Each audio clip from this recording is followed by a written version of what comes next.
Je suis en train de lancer une ferme en Afrique avec des potes. On est en train de vouloir faire dans l'élevage des poulets, l'élevage des porcs. Donc l'idée en fait c'est de pouvoir produire des saucissons en fait plus tard. C'est une très bonne idée.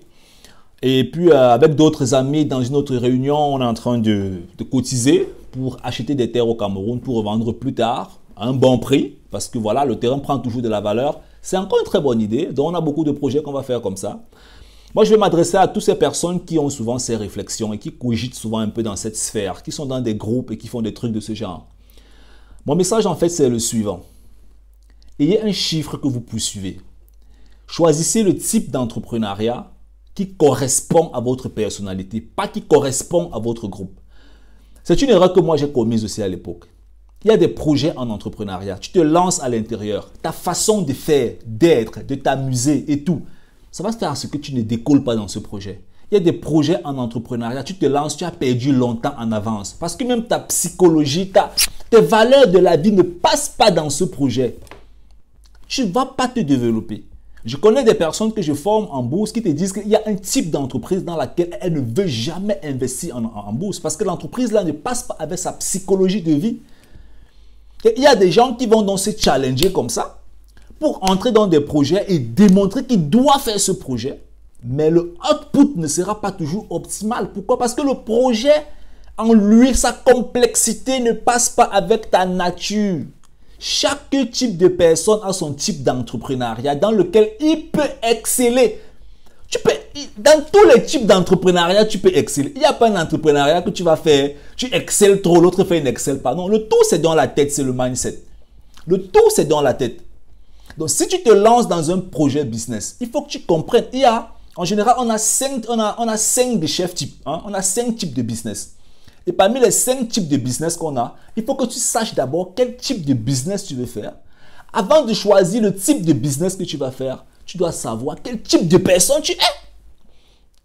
Parce que si par exemple, tu es quelqu'un qui aime expliquer les choses aux gens, tu es quelqu'un qui aime analyser, tu es quelqu'un qui aime, je ne sais pas moi, alors tu vas utiliser cette compétence pour un type d'entrepreneuriat. Il y a plusieurs types d'entrepreneuriat et chacun de ces types d'entrepreneuriat passe avec les compétences que les gens ont. Donc, ne saute pas dans les projets à gauche, à droite, du coq à l'âne, tu te dis, oh non, on va faire l'élevage ici, on va faire l'agriculture là-bas. Non. Une autre question même d'abord, c'est quel est le chiffre que tu poursuis? Quel est le problème que tu poursuis? Quel est le style de vie que tu veux atteindre? L'entrepreneuriat et l'investissement, ce n'est rien d'autre que des moyens. L'entrepreneuriat, c'est un moyen qui permet d'avoir un style de vie. Si tu veux rester pauvre, pourquoi est-ce que tu vas l'entreprendre?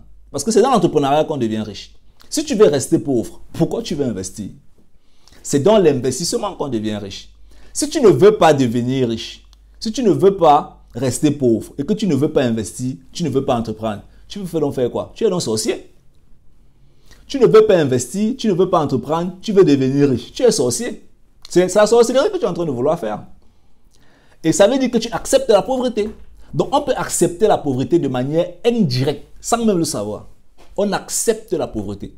Et pour accepter la pauvreté de manière indirecte, c'est refuser de manière consciente de faire certaines choses.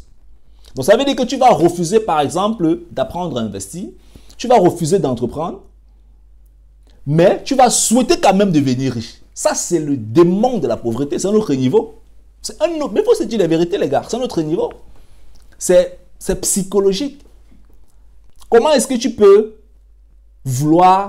comment est-ce que tu veux avoir un enfant sans faire l'amour? Vous avez déjà vu quelqu'un sur la terre qui a eu un enfant sans faire l'amour? On ne peut pas avoir un enfant sans faire l'amour. Pour avoir un enfant, il faut faire l'amour. Et pour faire l'amour, il faut trouver une femme ou un homme. Et pour trouver une femme ou un homme, il faut peut-être bien se mettre. C'est le même principe qui fonctionne en entrepreneuriat, en business. Pour devenir riche, il faut trouver soit une idée, soit un projet, soit un moyen d'investissement. Il faut se préparer. C'est comme ça que ça fonctionne. Ce n'est pas la sorcellerie, ce n'est pas le mensonge, ce n'est pas les histoires qui ne tiennent pas la route.